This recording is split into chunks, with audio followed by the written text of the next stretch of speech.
ഈ സിങ്സിംബാർ എത്തിയ സമയത്ത് ഞങ്ങൾ അവിടെ കാണുന്നത് വെതർ ഓക്കെ എന്ന് പറഞ്ഞാൽ പോയത്, പക്ഷേ തലേന്ന് ഉണ്ടായിട്ടുള്ള ലാൻഡ് സ്ലൈഡിൽ ഒരു റോഡ് മൊത്തം ഒഴിച്ചു പോയിട്ടുണ്ട്. ഇവൻ ഒരു വണ്ടികൾക്ക് പോലും ആ റോഡിലോട്ട് കയറി വരാൻ പറ്റില്ല. മോർപ്ലെയിൻസിന്റെ നടുവിൽ ടെൻഡടിച്ച് കിടക്കുമ്പോൾ രാവിലെ എണീക്കുമോ എന്നുള്ളത് ഞങ്ങൾക്ക് ഉറപ്പില്ല. 100 കിലോമീറ്റർ ഫാസ്റ്റിൽ കാറ്റടിച്ച് കഴിഞ്ഞാൽ സർവേ ചെയ്യാനുള്ള എക്യുപ്മെന്റ്സ് ഒന്നും ഞങ്ങൾ അതിലില്ല. സോ കാറ്റടിച്ച മരണം എന്നുള്ള സാധനം മുന്നിലുള്ളൂ. ഞങ്ങൾ കൂടെ ഷായിൻ എന്ന് പറഞ്ഞൊരു കുട്ടീണ്ടായിരുന്നു. അവന്റെ കാലിന്റെ താഴ്ഭാഗം മൊത്തം വിണ്ട് പൊട്ടി ബ്ലഡ് വരുന്ന അവസ്ഥയൊക്കെ എത്തി. കരഞ്ഞോണ്ടാ ഈ കണ്ണീര് വീണ്ടും ചൂട് വയ്ക്കാന്ന് പറഞ്ഞത്. അങ്ങനെയാണ് ഞങ്ങൾ ഈ സാധനങ്ങൾ കഴിച്ചത്. ഇന്നിപ്പോൾ പറയുമ്പോഴും ആ വൈദ്യനയുടെ രുചിയും ആ ചോറിന്റെ രുചിയും നാവിലുണ്ട്. ഞങ്ങൾ ആ വില്ലേജ് മൊത്തം ആരാണ് ആ ഫുഡ് തന്നതെന്ന് രാവിലെ അന്വേഷിച്ചിട്ടുണ്ടായിരുന്നു. ഇന്നും ആരാണ് ഞങ്ങൾക്ക് ആ ഫുഡ് തന്നതെന്ന് ഞങ്ങൾക്ക് അറിയില്ല.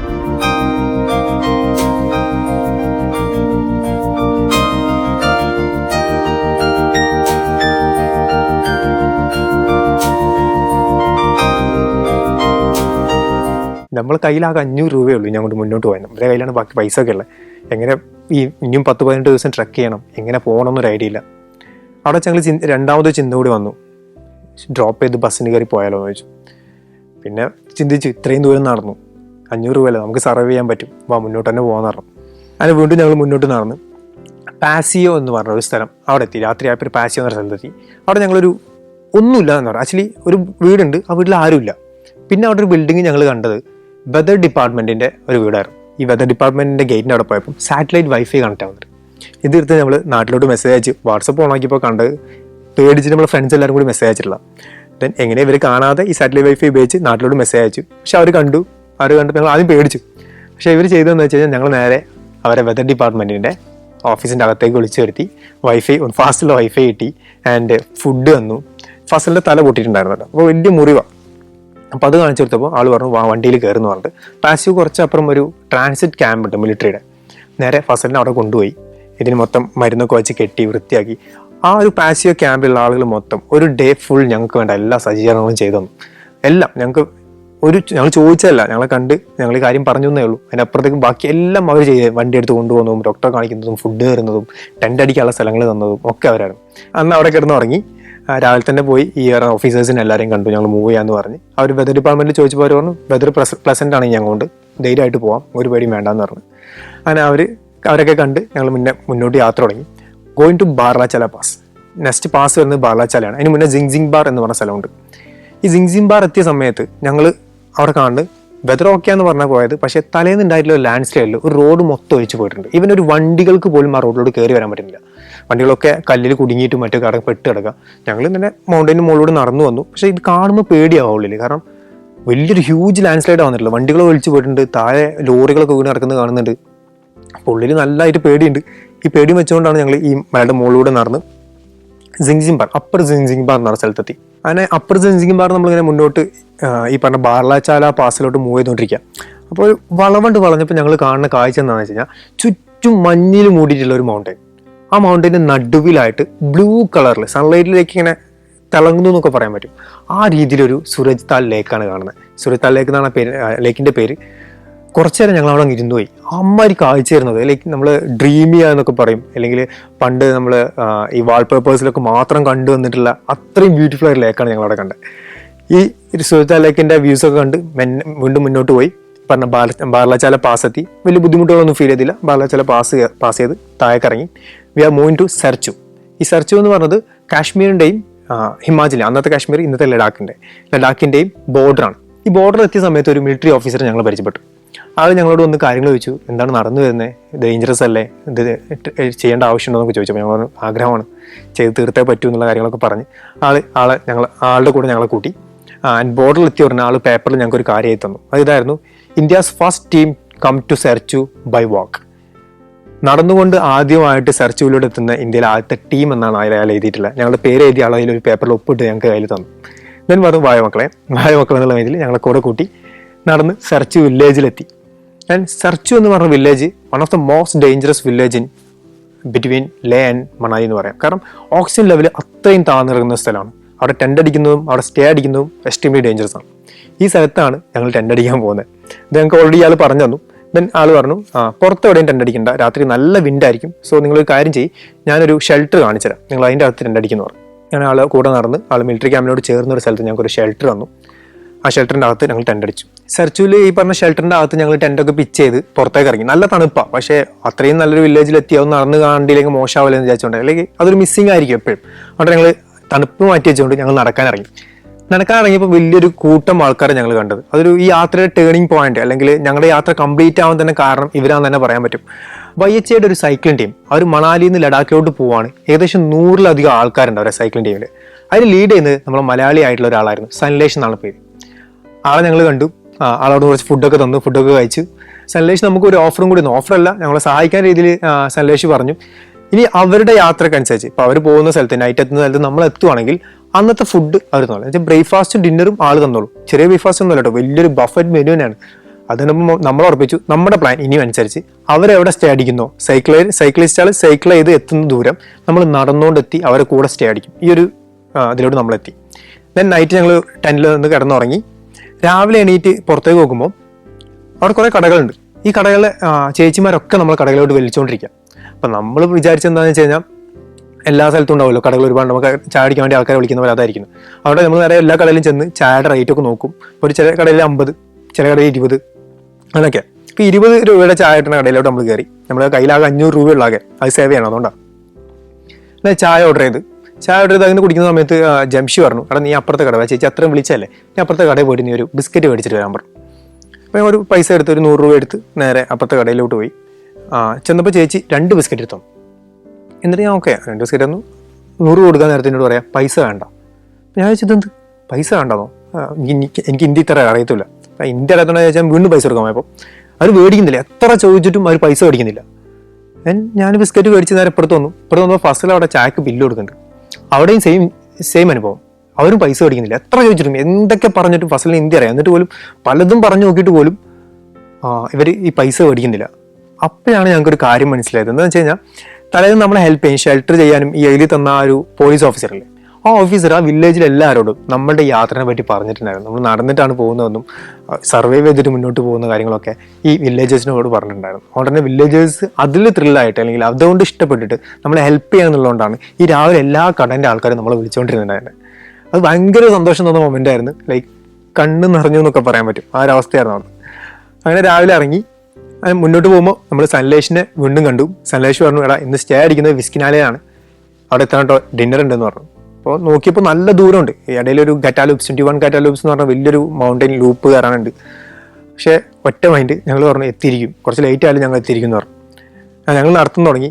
അവിടെ 2 വഴികൾ ഞങ്ങൾ കണ്ടു. എന്ന് വെച്ചാൽ റോഡ് പോകുന്നത് ഇങ്ങനെ വന്നിട്ട് 2 പോയിട്ട് കറങ്ങി ഇങ്ങോട്ട് തിരിച്ചു വരാം. അപ്പോൾ നമ്മൾ ഇവിടുന്ന് നേരെ നോക്കി കഴിഞ്ഞാൽ റോഡിൻ്റെ എൻഡ് കാണാം. ഇത് കറങ്ങി പോയി കഴിഞ്ഞാൽ ഒരു 6 കിലോമീറ്റർ എക്സ്ട്രാ നടക്കണം.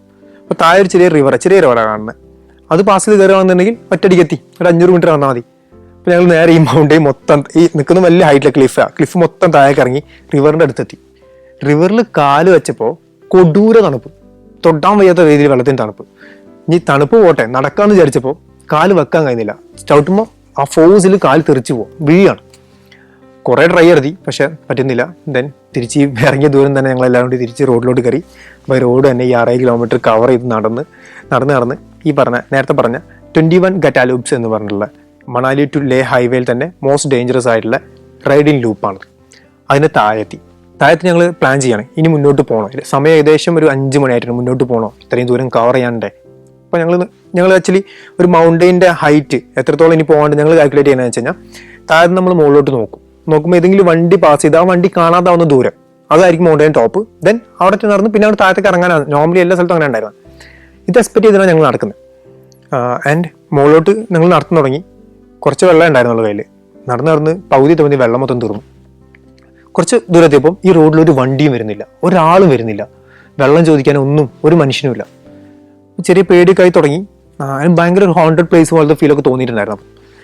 ദെൻ കാര്യമാക്കില്ല, അങ്ങ് അവിടെ എത്തിയേ പറ്റൂ, ഈ പറഞ്ഞ വിസ്കിനാലിൽ എത്തിയേ പറ്റൂ. ഇനി ഇടയിൽ എവിടെയും ഹോൾട്ട് ചെയ്യാൻ ഓപ്ഷൻസ് ഇല്ല, കാരണം ഈ മൗണ്ടൻ ടോപ്പ്, അവിടെ ടെൻ്റ് അടിക്കാൻ കഴിയില്ല. നടന്ന് മുകളിലെത്തി.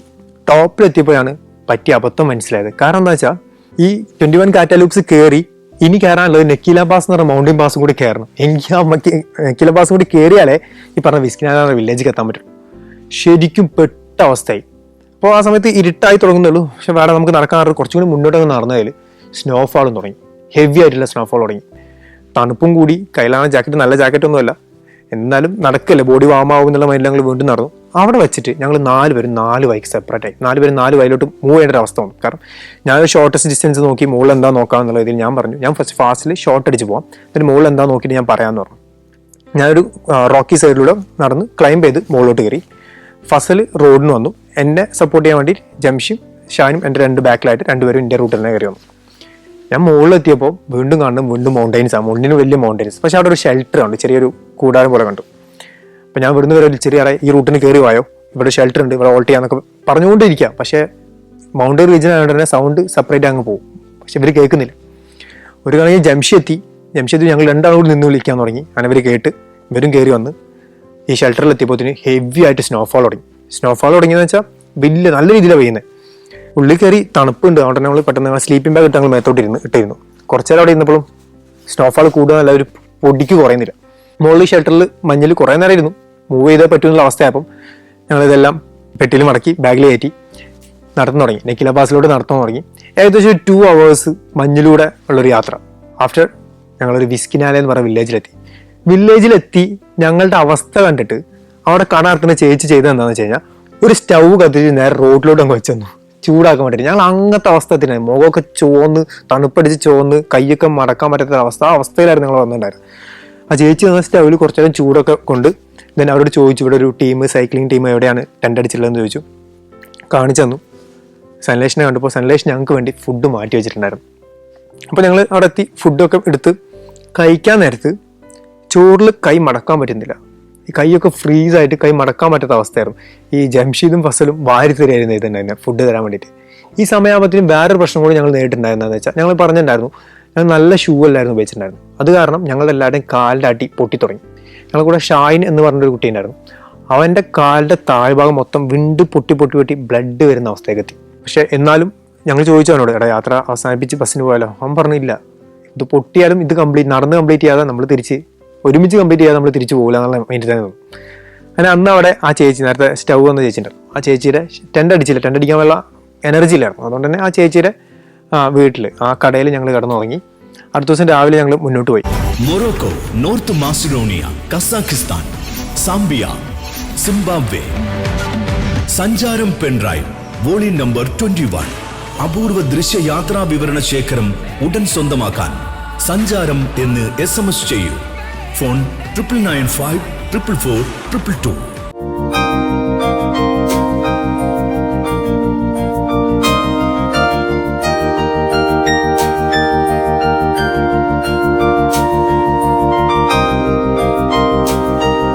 അടുത്ത ദിവസം രാവിലത്തെ വെതർ ഭയങ്കര പ്ലസന്റ് ആയിരുന്നു. സ്നോഫാൾ ഇല്ല, ഒന്നുമില്ല, ക്ലീൻ സ്കൈ എല്ലാമായിരുന്നു. അതുകൊണ്ട് ഭയങ്കര ഹാപ്പി മൂവ് ചെയ്യാൻ. അടുത്ത ദിവസം നമുക്ക് പോകാനുള്ള സ്ഥലം പാങ് എന്ന് പറഞ്ഞുള്ള പ്ലേസ് ആണ്. ഈ സൈക്ലിംഗ് ടീം അടുത്ത് ഹോൾട്ട് ചെയ്യുന്ന സ്ഥലം പാങ്ങിലാണ്. അപ്പോൾ അങ്ങോട്ട് മൂവ് ചെയ്യാനുള്ള രാവിലെ തന്നെ ഇറങ്ങി. നെക്കില പാസ് നിന്ന് കുറച്ച് മുകളിലോട്ട് കയറി തന്നെ ലാച്ചുങ്ല പാസ് എന്ന് പറഞ്ഞ മൗണ്ടൈൻ പാസ് എത്തും. അത്യാവശ്യം ഒരു 3 കിലോമീറ്റർ ഒക്കെ പോകുള്ള അത്യാവശ്യം ആയിട്ടുള്ള ഏരിയയാണ്. ലാച്ചുങ്ല പാസിലെത്തി. അപ്പോൾ ഈ ഫസലിനകത്ത് പറഞ്ഞു നമ്മുടെ ഷായിൻ്റെ കാല് നന്ന രീതി പൊട്ടിയിട്ടുണ്ടായിരുന്നു. അവന് കുട്ടും നടക്കാൻ വയ്യ, ഞൊണ്ടിയാണ് നടന്നത്. അവൻ നല്ല എല്ലാവരും നടന്ന രീതി അങ്ങനെ തന്നെയായിരുന്നു. കാല് ഒരു അടി പോലും വെക്കാൻ പറ്റാത്ത അവസ്ഥയിൽ. ലാച്ചിങ്ല പാസ് എത്തി. കുറച്ച് ഫോട്ടോസൊക്കെ എടുത്ത് തിരിച്ച് താഴത്തോട്ട് ഇറങ്ങിയപ്പോൾ ഞങ്ങൾ ആ സ്ഥലത്തിന് താഴത്തൊക്കെ ഇറങ്ങി കണ്ട സ്ഥലത്തിന് ഞങ്ങൾ വിളിച്ചത് മൂൺ ലാൻഡ് എന്നായിരുന്നു. കാരണം മണ്ണിനൊക്കെ ആ ഒരു കളർ ആൻഡ് മൊത്തം മലകളുടെ സൈഡ് നമ്മൾ നടക്കുന്ന വഴി മൊത്തം സൈഡിൽ മലയുണ്ട്. ആ മല മൊത്തം മണ്ണാണ്, കല്ലല്ല. മണ്ണ് ഇങ്ങനെ നിൽക്കുക, അതിനുള്ളിൽ കല്ലിനെ ഒട്ടിച്ച് വെച്ച പോലെ നിൽക്കണം. ഏത് സമയത്തും എല്ലാം കൂടി ഇടിഞ്ഞു പൊളിഞ്ഞ് താഴെ വരും. ഈ ഒരു അവസ്ഥയിലാണ് നിൽക്കുന്നത്. പക്ഷെ റോഡ് എളുപ്പമായിരുന്നു, കയറ്റങ്ങളൊന്നുമില്ല, സ്ട്രെയിറ്റ് നടക്കാനുണ്ടായിരുന്നു. പക്ഷെ ദൂരമുണ്ട്, അത്യാവശ്യം നല്ല ദൂരമുണ്ട്. ലാച്ചിങ്ല പാസ് നിന്ന് പാങ് ലക്ഷ്യമാക്കിയിട്ട് ഞങ്ങൾ ഏകദേശം ഒരു 7-8 മണിക്കൂറോളം കണ്ടിന്യൂസ് നടന്നു. ഇവിടെ നേരിട്ട് ഏറ്റവും വലിയ പ്രശ്നം എന്ന് വെച്ച് കഴിഞ്ഞാൽ ബൈക്ക് കാറൊക്കെ വരുന്ന സമയത്ത് ഇത് മണ്ണാണ് താഴെ മൊത്തം. അപ്പോൾ പൊടി അടിച്ചിട്ട് മൂക്കിലോട്ട് കയറും. പിന്നെ കുറച്ച് നേരം ചുമയാണ്. അതായിരുന്നു മെയിൻ പ്രശ്നമായിരുന്നു. വേറെ ബുദ്ധിമുട്ടുകളൊന്നും ഉണ്ടായില്ല പാങ്ങിലെത്തിയപ്പോൾ. പാങ്ങിലോട്ടുള്ള ഓൺ ദ വേയിൽ. ആൻഡ് ഒരു ഈവനിങ് ഒരു 8 മണിയൊക്കെ ആകുമ്പോഴത്തേക്കും ഞങ്ങൾ പാങ് എന്ന് പറഞ്ഞ വില്ലേജിലെത്തി. ഈ സൺലൈഷ് എന്ന് പറഞ്ഞുള്ള ഈ ടീം ടെൻ്റ് അടിക്കുന്ന സ്ഥലം ഞങ്ങൾ കണ്ടു. അവിടെ ചെന്നു, നല്ല രീതിയിൽ ഫുഡൊക്കെ കഴിച്ച് സൺലൈഷ് പറഞ്ഞു എടാ നാളെ രാവിലെ വരണം, നാളെ ഇഡ്ഡലിയും സാമ്പാറൊക്കെയാണ്, അത് കഴിക്കാൻ നിങ്ങൾ രാവിലെ വായൊന്നും പറഞ്ഞ് ഞങ്ങളവിടെ ഒരു സ്ഥലത്ത് ടെൻ്റ് അടിച്ച് പാങ്ങിൽ ഒരു സ്ഥലത്ത് ടെൻ്റ് അടിച്ച് കിടന്നുറങ്ങി. രാവിലെ സൺലൈഷിനെ കാണാൻ പോയപ്പോൾ ഈ പറഞ്ഞ പോലെ തന്നെ എഗ്ഗ്, ഇഡ്ഡലി, ദോശ, സാമ്പാർ, നമ്മുടെ നാട്ടിലെ മെനു മൊത്തം. ഭയങ്കര സന്തോഷത്തോട് ഞാനും ഫസലും മാത്രമേ പോയുള്ളൂ, ബാക്കി ആരും വന്നില്ല. അവർ കിടന്നു നല്ല ഫുഡ് കഴിച്ച് ഇവർക്കുള്ള ഫുഡ് ഞങ്ങൾ പാർസലായിട്ട് എടുക്കുകയും ചെയ്ത് ഇറങ്ങിയപ്പോൾ സൺലൈഷ് ഒരു ദുഃഖകരമായിട്ടുള്ള വാർത്ത പറഞ്ഞത് എന്താ വെച്ച് കഴിഞ്ഞാൽ ഇനി അങ്ങോട്ട് നമ്മൾ കാണൂല. ഞങ്ങൾ ആകെ പ്ലാൻ ചെയ്ത് ഇയാൾ കൂടെ വരാൻ വേണ്ടി മാത്രം. ഇനി എന്ത് ചെയ്യും, ഒരു ഐഡിയ ഇല്ല. അപ്പോൾ സനലേശ്വർ റോഡ് ഇനി അങ്ങോട്ട് മുകളിലോട്ടുള്ള സ്ഥലം മോർ പ്ലെയിൻസ് എന്ന് പറഞ്ഞുള്ള സ്ഥലമാണ്. ഈ സ്ഥലത്ത് 48 കിലോമീറ്ററിൻ്റെ ഉള്ളിൽ ഒന്നും തന്നെ ഇല്ല. ഡ്രൈ ഒന്നും ഉണ്ടാവില്ല, ഒരു കട ഉണ്ടാവില്ല, വെള്ളമുള്ള സ്ഥലം ഉണ്ടാവില്ല, പരന്ന് കിടക്കുന്ന സ്ട്രെയിറ്റ് ആയി കിടക്കുന്ന സ്ഥലമാണ്. ഈ പാങ്ങിൻ്റെ മുകളിലോട്ട് ജസ്റ്റ് കയറി കഴിഞ്ഞാൽ പിന്നെ നിങ്ങൾ ആരും നമ്മൾ കാണില്ല. അപ്പോൾ സൈക്ലിസ്റ്റുകാർക്ക് എന്ത് ചെയ്യാം, ഈ റൂട്ടിലൂടെ കയറ്റങ്ങളൊന്നും ഇല്ലാത്തതുകൊണ്ട് ഒരൊറ്റടിക്ക് ഓടിച്ചങ്ങ് പോയി ഡിബ്രിൻ എന്നുള്ള സ്ഥലത്തെത്തും. പക്ഷെ നടന്നിട്ട് 48 കിലോമീറ്റർ, അതും ഇത്രയും വലിയ ഹോൾട്ടിറ്റ്യൂഡിൽ എത്താന്ന് പറഞ്ഞത് ബുദ്ധിമുട്ടാണെന്ന് ഞങ്ങൾക്ക് ഉറപ്പായിരുന്നു. ഞങ്ങളാകെ കയ്യിൽ നിന്ന് പോയാൽ മൈൻഡായി. ഇനി എന്ത് ഫുഡിന് എന്ത് ചെയ്യും, കയ്യിൽ പൈസ ഏകദേശം ഒരു 300 രൂപ അങ്ങനെ ആയിട്ടുണ്ട്. അപ്പോൾ പറഞ്ഞു നോക്കാം, വരണോടത്ത് വെച്ച് കാണാം എന്നുള്ള മൈൻഡിൽ അവിടെ കുറച്ച് ഫുഡൊക്കെ പാക്ക് ചെയ്തെടുത്ത് അവരോട് സ്റ്റാങ്ക്സ് ഒക്കെ പറഞ്ഞ് ടീമിനോടൊക്കെ ഒരു ഫോട്ടോ ഒക്കെ എടുത്തിട്ട് ഞങ്ങൾ മുന്നോട്ട് പോയി. അപ്പോൾ അങ്ങനെ മുന്നോട്ട് പോകുന്ന പോലെ തന്നെ നമ്മളൊരു മിലിറ്ററി ക്യാമ്പ് കണ്ടു. അപ്പോൾ നമ്മൾ അവിടെ ഭക്ഷണം കഴിക്കാൻ കയറി. അവിടെ കയറാനുള്ള കാരണം എന്താ വെച്ച് കഴിഞ്ഞാൽ മിലിറ്ററി ക്യാമ്പാണ്, നമുക്ക് മുന്നിലുള്ള ക്യാമ്പുകളിൽ ഫ്രീ ആയിട്ട് ഫുഡ് കിട്ടിയത്. അപ്പോൾ എവിടെയും അങ്ങനെ കിട്ടും എന്നുള്ള മൈൻഡിലാണ് കയറിയപ്പോൾ ഫുഡൊക്കെ കഴിച്ച് നല്ല ഫുഡ് കഴിച്ചിറങ്ങിയപ്പോൾ ഓരോരുത്തർക്കും 80 രൂപയുടെ ബില്ല് കിട്ടി. കയ്യിലുണ്ടായിരുന്ന 300 രൂപയും അവിടെ ബില്ലായിട്ട് കൊടുക്കേണ്ട അവസ്ഥ വന്നു. ഇപ്പോൾ ഞങ്ങൾ മുന്നോട്ട് പോകുന്നത് 0, 1 രൂപ പോലും കയ്യിലില്ലാതെ നേരെ മുന്നോട്ട് വന്നു. കുറേ എത്തി, പകുതി പോലും ദൂരമായിട്ടില്ല, ഇരുട്ടായി, നല്ല രീതിയിൽ ഇരുട്ടായി, കാറ്റടിക്കാൻ തുടങ്ങി. അപ്പോൾ ഞങ്ങൾ ഇങ്ങനെ നടന്ന് ഡിബ്രിങ് എത്താം, ഓവർനൈറ്റ് നടക്കാനുള്ള മൈൻഡിലൊക്കെ നടന്ന് മുന്നോട്ട് പോകുമ്പോഴും ഷായും എന്ന് പറഞ്ഞാൽ എനിക്ക് വയ്യ, എനിക്ക് പറ്റില്ല, എനിക്കൊരു അടി ഇറക്കാൻ വയ്യ, എങ്ങനെയും ഹോൾട്ട് ചെയ്താൽ പറ്റുള്ളൂ എന്ന് പറഞ്ഞു. ഞാൻ പറഞ്ഞു എടാ എങ്ങനെ ടെൻ്റ് അടിക്കും, കാറ്റടിക്കും, നല്ല രീതിയിൽ കാറ്റടിക്കണ്ടേ, എവിടെ ടെൻ്റ് അടിക്കാനാണ്, എന്ത് ചെയ്യും, ഇവിടെ ടെൻ്റ് അടിക്കുന്നത് നല്ലതല്ല, ഡേഞ്ചറസ് ആണ്, വേറെ ഓപ്ഷൻ ഇല്ല, എന്തെങ്കിലും ചെയ്യുന്ന പറഞ്ഞ രീതിയിൽ കാറ്റൊന്ന് കുറഞ്ഞ സമയത്ത് ഞങ്ങൾ എന്താ വെച്ചാൽ പെട്ടെന്ന് തന്നെ ടെൻറ്റ് പിച്ച് ചെയ്തു. ടെൻറ്റ് പിച്ച് ചെയ്യുന്നത് വെച്ചാൽ ചുറ്റും കല്ല് വെച്ച് ആദ്യം മറച്ചു, അതിന് നടുക്കൽ ടെൻറ്റ് വെച്ച് ടെൻറ്റിൻ്റെ എല്ലാ അടിച്ചെന്നും ഈ കല്ലിലോട്ട് വലിഞ്ഞ് കെട്ടി കാറ്റത്ത് പാറി പോകാതിരിക്കാൻ വേണ്ടിയിട്ട്. ഇതിനകത്ത് ബാഗൊക്കെ സെറ്റ് ചെയ്ത് ഫുൾ ബാഗ് വെച്ച് കല്ലും വെച്ച് അതിനുള്ളിൽ ഞങ്ങൾ അന്ന് രാത്രി കിടന്നു തുടങ്ങിയത്. അന്ന് അവിടെ ടെൻ്റ് അടിച്ച് മോർ പ്ലെയിൻസിൻ്റെ നടുവിൽ ടെൻ്റ് അടിച്ച് കിടക്കുമ്പോൾ രാവിലെ എണീക്കുമോ എന്നുള്ളത് ഞങ്ങൾക്ക് ഉറപ്പില്ല. കാരണം അങ്ങനെയാണ് ഞങ്ങൾക്ക് ബാക്കിൽ നിന്ന് വന്നിട്ടുള്ള അല്ലെങ്കിൽ കേട്ടറിഞ്ഞിട്ടുള്ള കാര്യങ്ങളൊക്കെ. 100 കിലോമീറ്റർ ഫാസ്റ്റിൽ കാറ്റടിച്ച് കഴിഞ്ഞാൽ സർവേ ചെയ്യാനുള്ള എക്യുപ്മെൻറ്റ്സ് ഒന്നും ഞങ്ങളുടെ കയ്യിലില്ല. സോ കാറ്റടിച്ച മരണം എന്നുള്ള സാധനം മുന്നിലുള്ളൂ. ആ രീതിയിലാണ് അന്ന് കിടന്ന് ഉറങ്ങണത്. കിടന്നു, രാവിലെ എണീറ്റു, എന്തെങ്കിലും പ്രശ്നങ്ങളൊന്നുമില്ല, കാറ്റടിച്ചില്ല, അന്ന് രാത്രി കാറ്റടിച്ചില്ല ആക്ച്വലി. അതിനുശേഷം ഞങ്ങളെല്ലാം പെട്ടെന്ന് ടെൻ്റൊക്കെ പാക്ക് ചെയ്ത് നടത്താൻ തുടങ്ങി. നേരെ എങ്ങനെയും ഡിബ്രിന് എത്തണം, കാരണം ഇന്നും കൂടി റോൾ ചെയ്ത് കഴിഞ്ഞാൽ ചിലപ്പോൾ പണി കിട്ടും ഉറപ്പാണ്. ഫാസ്റ്റിലാണ്, മാക്സിമം ഫാസ്റ്റിൽ നടന്നു. ഈ കാലിന് വേഗത്തെ ഷായനൊക്കെ എങ്ങനെയാണ് നടന്നത് എനിക്ക് ഇപ്പോഴും അറിയില്ല, എങ്ങനെയാണ് എനിക്ക് അതിന് പറ്റിയെന്നും അറിയില്ല, അഡ്രിനാലിൻ റഷ് ആയിരിക്കാം മേ ബി, അറിയില്ല. അവനൊക്കെ പറക്കരുന്നു, നേരെ നടന്ന് ഡിബ്രിലെത്തി ടെൻ്റ് ഇട്ടു. അടുത്ത ദിവസം കയറാനുള്ള മൗണ്ടെയിൻ പാസ് എന്ന് പറഞ്ഞത് തങ്ലാങ്ല പാസ്സാണ്. അന്നത് വേൾഡ് 2nd ഹയസ്റ്റ് മോട്ടറബിൾ പാസ്സാണ്. അത്യാവശ്യം നല്ല ഡിഫിക്കൽട്ടാണ്. അതിന് നേരെ താഴെയാണ് ഞങ്ങൾ ഈ ടെൻ്റ് അടിച്ച് താമസിക്കുന്നത്, ഡിബ്രിൻ എന്ന് പറഞ്ഞ വില്ലേജിൽ. ആകെ 2 ഷെൽട്ടർ അവിടെ ഉള്ളൂ. ഷെൽട്ടർ മീൻസ് ഫുഡ് കിട്ടാനുള്ള ഓപ്ഷൻ, 2 കടകളെ അവിടെ ഉള്ളൂ. ഞങ്ങൾ ടെൻ്റ് അടിച്ചു. ഞാൻ നേരത്തെ പറഞ്ഞായിരുന്നു, കയ്യിലാകെ 3 മാഗിയുടെ പാക്കറ്റും 1 ബദാമിൻ്റെ പാക്കറ്റും മാത്രമേ ബാക്കിയുള്ളൂ. കയ്യിൽ പൈസ എല്ലാം തീർന്നു. അപ്പോൾ ഞങ്ങൾ ഫസൽ പറഞ്ഞു നമുക്ക് ആ കടയിൽ ചെന്നിട്ട് ഈ മാഗി ഉണ്ടാക്കി തരുമെന്ന് ചോദിച്ചു നോക്കാം, വായോ എന്ന് പറഞ്ഞു. ഞാനും ഫസലും ഷാനും കൂടി ഈ കടയിൽ ചെന്നു. ചേച്ചിയുടെ പേര് പത്മ എന്നാണ്, മറക്കൂല. പത്മ ചേച്ചിക്ക് ഞങ്ങൾ ഈ 3 മാഗി പാക്കറ്റ് കൊടുത്തിട്ട് ചോദിച്ചു, ചേച്ചി ഞങ്ങൾക്ക് ഇതൊന്ന് കുക്ക് ചെയ്ത് തരാമോ, കയ്യിൽ വേറെ ഒന്നുമില്ല, ഭക്ഷണം കഴിക്കാൻ വേണ്ടിയിട്ടാണെന്ന് പറഞ്ഞു. അപ്പോൾ ചേച്ചി ഞങ്ങൾ മുഖത്തേക്ക് ഒരു നോട്ടം നോക്കിയിട്ട് ഞങ്ങൾ കണ്ടു, നിങ്ങൾ എത്ര പേരുണ്ട് ചോദിച്ചു. 4 പേരെന്ന് പറഞ്ഞു. ചേച്ചിയുടെ കയ്യിൽ നിന്ന് ഒരു മാഗി പാക്കറ്റും കൂടി വെച്ചിട്ട് 4 പേർക്കുള്ള മാഗി ഉണ്ടാക്കി തന്നു.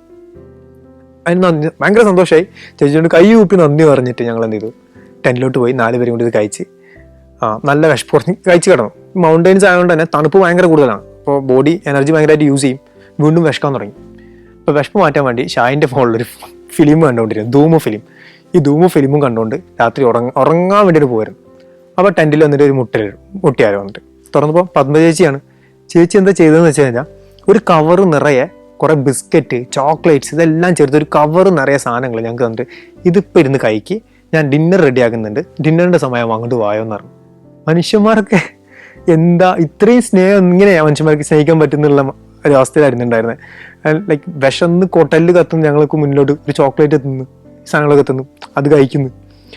ഇത് കഴിച്ചതിന് ശേഷം ഞാൻ ഫസ്റ്റ് പറയണം പോണ്ട, ഡിന്നർ കഴിക്കാൻ പോണ്ട, ബുദ്ധിമുട്ടിക്കുന്നത് ശരിയല്ല. കാരണം എന്താ വെച്ചാൽ ഈ ആൾക്കാരില്ലേ, ഈ ഷെൽട്ടർ ഉണ്ടാക്കുന്ന ആൾക്കാർ, ഇവർക്ക് ഇയർ റൗണ്ട് ഒന്നും അവിടെ കച്ചവടം ഉണ്ടാവുന്ന ആൾക്കാരല്ല.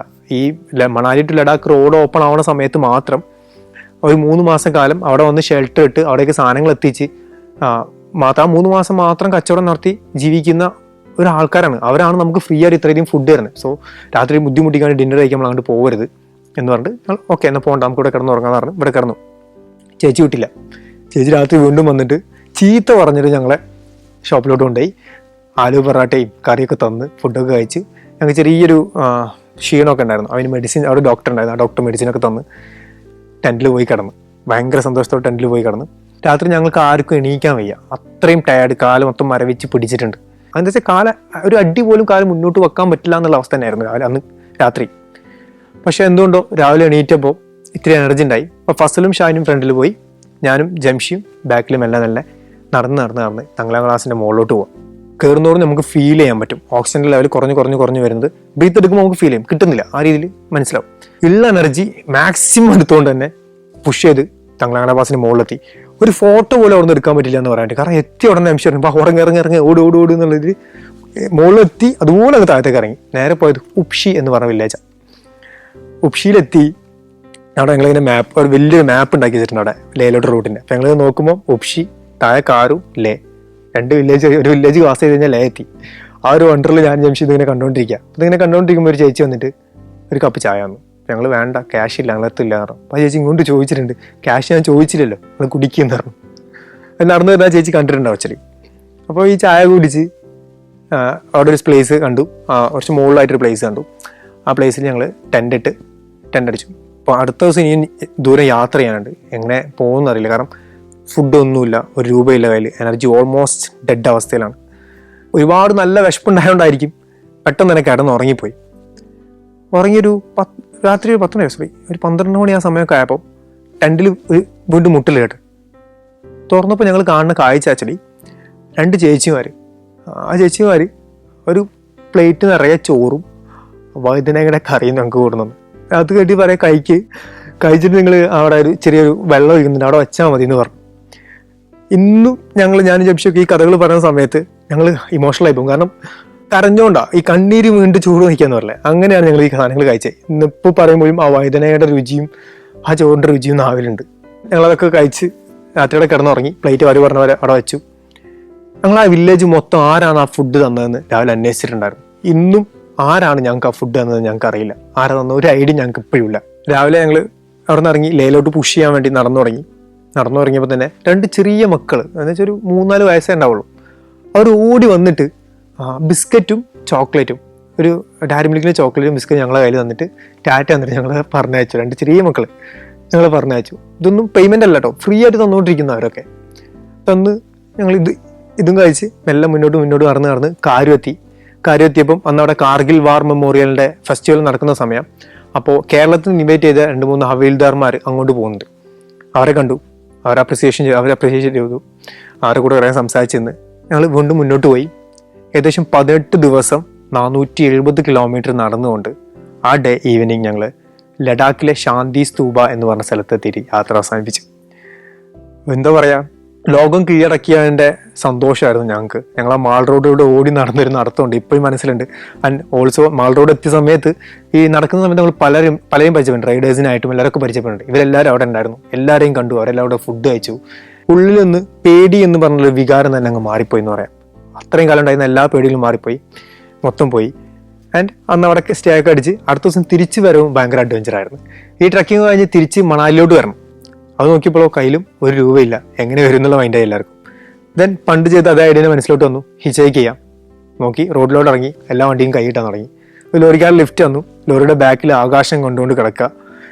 സ്ലിപ്പിംഗ് ബാഗിട്ട് ഞങ്ങൾ കിടന്നുറങ്ങി. അടുത്ത ദിവസം രാവിലെ ആയപ്പോൾ ഞങ്ങൾ കിലോങ് എത്തി. കിലോങ്ങിൽ വണ്ടി ആക്ച്വലി മണാലിക്കായിരുന്നു, പക്ഷെ ഞങ്ങൾ കിലോങ്ങിൽ ഇറങ്ങി. കാരണം എന്ന് വെച്ച് കഴിഞ്ഞാൽ നമ്മൾ രാജേഷ് ഏട്ടൻ പറഞ്ഞിട്ടുണ്ടായിരുന്നു തിരിച്ചു വരുമ്പോൾ ഇവിടെ ഇറങ്ങണം എന്ന് പറഞ്ഞിട്ടുണ്ടായിരുന്നു ക്യാമ്പിൽ, കിലോങ്ങിൽ. അപ്പം ഞങ്ങളവിടെ ഇറങ്ങി രാജേഷ് ഏട്ടൻ്റെ ക്യാമ്പിൽ പോയി. ആളും ആളുടെ മാനേജറും എല്ലാവരും കൂടി ചേർന്ന് ഞങ്ങൾക്ക് നല്ല അടിപൊളി ചിക്കൻ കറിയും റൈസ് ഉണ്ടാക്കി തന്നു. സ്പെഷ്യൽ ചിക്കൻ കറിയും റൈസ് എന്ന് പറയാൻ പറ്റും. ഉണ്ടാക്കി തന്ന് കുറേ നേരം സംസാരിച്ചിരുന്നു. അവരുടെ ലൈഫ്, മഞ്ഞുകാലത്ത് അവിടെ എങ്ങനെ സർവൈവ് ചെയ്യുന്നുള്ള കാര്യങ്ങൾ, ഇതൊക്കെ അവിടുന്ന് അവരൊക്കെ മനസ്സിലാക്കി. അടുത്ത ദിവസം രാവിലെ ഞങ്ങൾ മണാലിയിലോട്ട് തിരിച്ച് മണാലി എത്തി. അപ്പോഴേക്കും നമ്മുടെ കൂടെ വന്നിട്ടുള്ള ഓൾറെഡി കിലോങ്ങിൽ വെച്ച് യാത്ര അവസാനിപ്പിച്ച് പോകേണ്ടി വന്ന ആൾക്കാരൊക്കെ തിരിച്ച് നാട്ടിലെത്തിയിട്ടുണ്ടായിരുന്നു. അപ്പോൾ നമ്മൾ അവരെയൊക്കെ വിളിച്ച് കുറച്ച് ക്യാഷൊക്കെ ഒപ്പിച്ച് നമ്മളെ കയ്യിലുള്ള ക്യാഷും കൂടി ചേർത്തുകൊണ്ട് നമ്മൾ നാട്ടിലോട്ട് പോകാൻ റെഡിയായി.